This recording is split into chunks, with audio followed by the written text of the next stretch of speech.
यदा यदा हि धर्मस्य ग्लानिर्भवति भारत अभ्युत्थानम् अधर्मस्य तदात्मानं सृजाम्यहम् परित्राणाय साधूनां विनाशाय च दुष्कृतां धर्म संस्थापनार्थाय संभवामि युगे युगे। इस उद्घोष को करने वाले अखिल ब्रह्मांड नायक हमारे परम आराध्य सुदर्शन चक्रधारी भगवान श्री कृष्ण को स्मरण करते हुए मैं मंच पर विराजमान हमारे पूज्य प्रातः स्मरणीय श्री हरिदास पीठाधीश्वर महामंडलेश्वर आचार्य श्री राधा प्रसाद देजू महाराज समेत मंच पर उपस्थित सभी पूज्य संतों और महापुरुषों, मेरी बहन बेटियों और मेरे सामने विराजमान हिंदुत्व की ओज से भरपूर, हिंदुत्व की ऊर्जा से भरपूर मेरी आए हुए भाइयों, बहनों, माताओं, आप सभी के चरणों में मेरा नमन। आज ये जो आयोजन यहाँ पर किया जा रहा है, मैं व्यक्तिगत रूप से बहुत प्रसन्न हूँ। ऐसे आयोजन हमारे संपूर्ण भारतवर्ष में होते रहने चाहिए। इसलिए मैं इस आयोजन को करने वाले सबसे पहले जो भी पदाधिकारी हैं, हमारे अजय तोमर समेत सभी पदाधिकारियों का अभिनंदन करता हूं, नमन करता हूं। हिंदवे सोदरा सर्वे न हिंदू पतितो भवेत मम दीक्षा धर्म रक्षा मम कार्य समानता।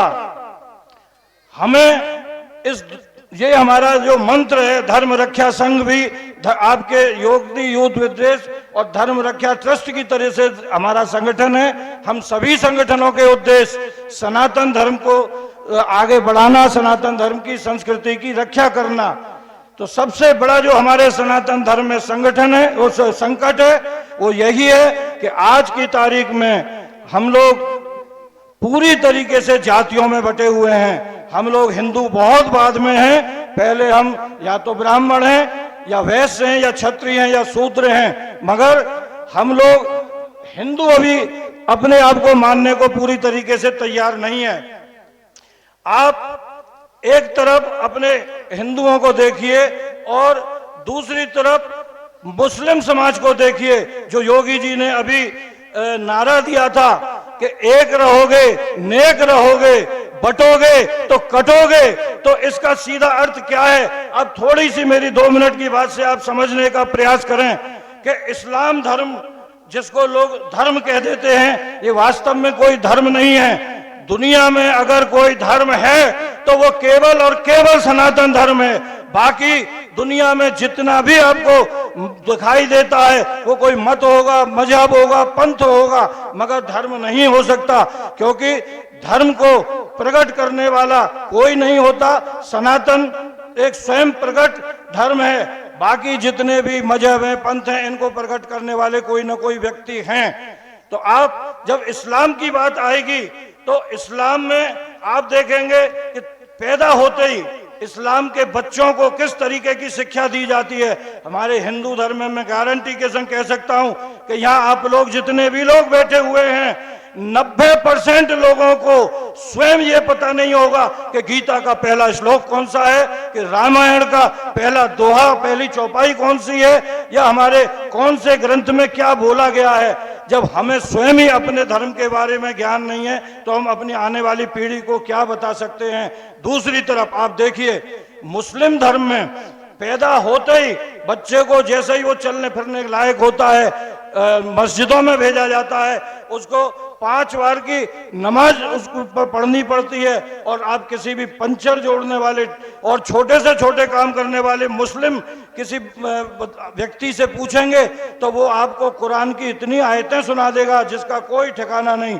आप कहीं भी जाएंगे आपको उनका नारा अल्लाह अकबर हर जगह सुनाई देगा। वो पैदा होते इस नारे को लेके पैदा होते हैं। और ये जो उनकी अजान होती है, अजान के बाद आप ये देखें कि दिन में 5 बार वो जो नमाज करते हैं उसमें किस तरीके का, मैं आपको एक उदाहरण देकर समझाऊंगा कि वो किस तरीके की भावना उस अपनी नमाज में हम लोगों के लिए, हिंदुओं के लिए करते हैं कि वो एक तो ये बोलते हैं कि ला इलाहा इल्लल्लाह और मोहम्मदुर रसूल अल्लाह, कि दुनिया में मोहम्मद के और अल्लाह के सिवाय कोई दूसरा ऐसा नहीं है जिसकी पूजा की जाए।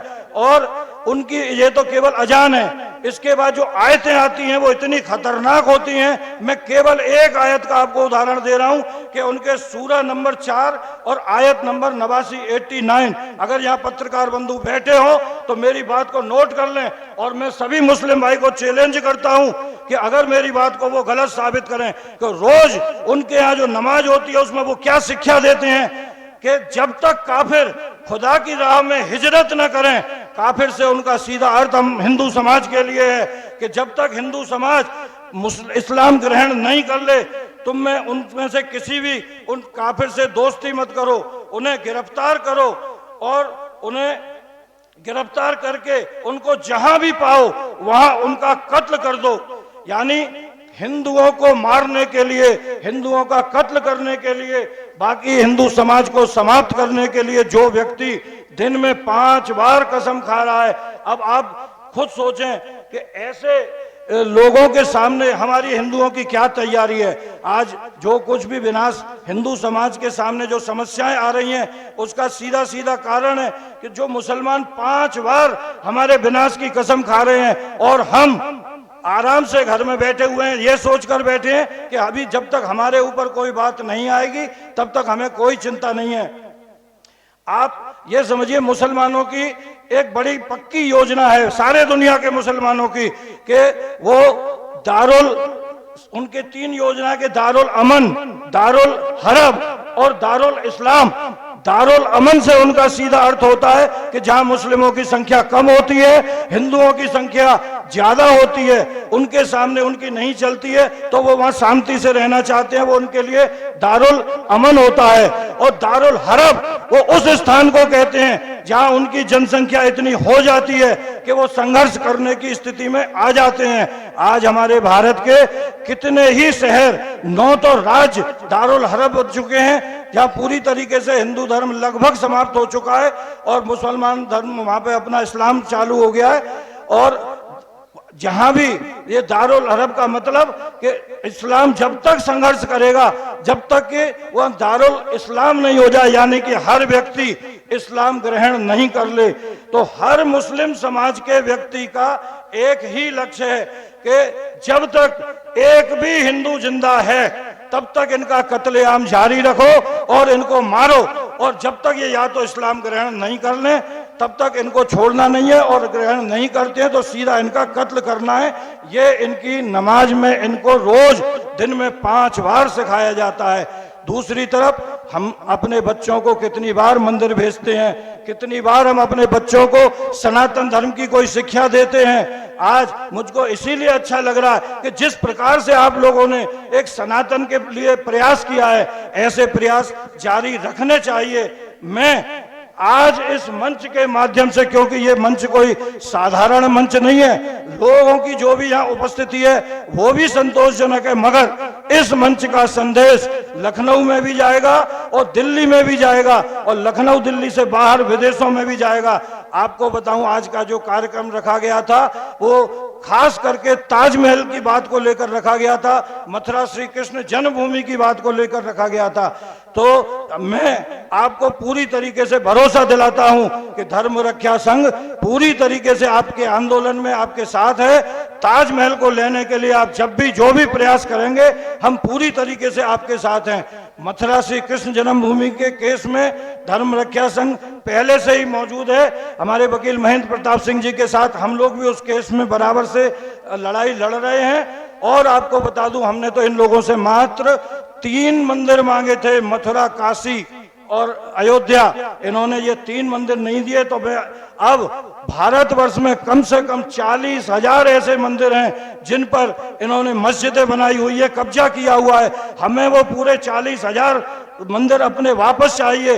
और एक घोषणा आपके इस मंच से और मैं कर रहा हूं, आप लोगों को शायद पता हो या न हो कि जिसको ये अपना मुसलमान लोग सबसे पवित्र स्थान मानते हैं, जिसको ये काबा कहते हैं, जो कि मक्का में है और इन मुसलमानों की दृष्टि में वो उनका सबसे पवित्र स्थान है, उस काबा को भी, क्योंकि वो हिंदू समाज का स्थान है, किसी जमाने में उस काबा में 300 से अधिक मूर्तियां थीं। इनके मोहम्मद ने आकर वहां से उन 300 मूर्तियों को हटाया और उसके बाद उसको मस्जिद बनाया। ये परंपरा कोई नई नहीं चल रही है, इनके मोहम्मद के समय की चल रही है। मोहम्मद ने उस हमारे काबा को, जो कि हमारे सनातन का स्थान था, वह उससे पहले कोई मस्जिद नहीं थी, उसको मस्जिद बनाया। वो परंपरा आज तक चली आ रही है। मैं एक इस मंच के माध्यम से अंत में अपनी कुछ मांगे आपके सामने रख रहा हूं कि हमें सरकार से जनसंख्या नियंत्रण कानून की तुरंत आवश्यकता है, वो बनना चाहिए। घुसपैठ नियंत्रण कानून बनना चाहिए, धर्मांतरण नियंत्रण कानून बनना चाहिए, समान नागरिकता कानून बनना चाहिए, समान शिक्षा कानून बनना चाहिए और एनआरसी कानून बनना चाहिए। और जितने भी वक्फ बोर्ड बनाए हुए हैं, इस वक्फ बोर्ड को समाप्त कर देना चाहिए। इन्हीं शब्दों के साथ मैं अपनी वाणी को विराम करता हूं। जय श्री राम। धर्म की, सत्य सनातन धर्म की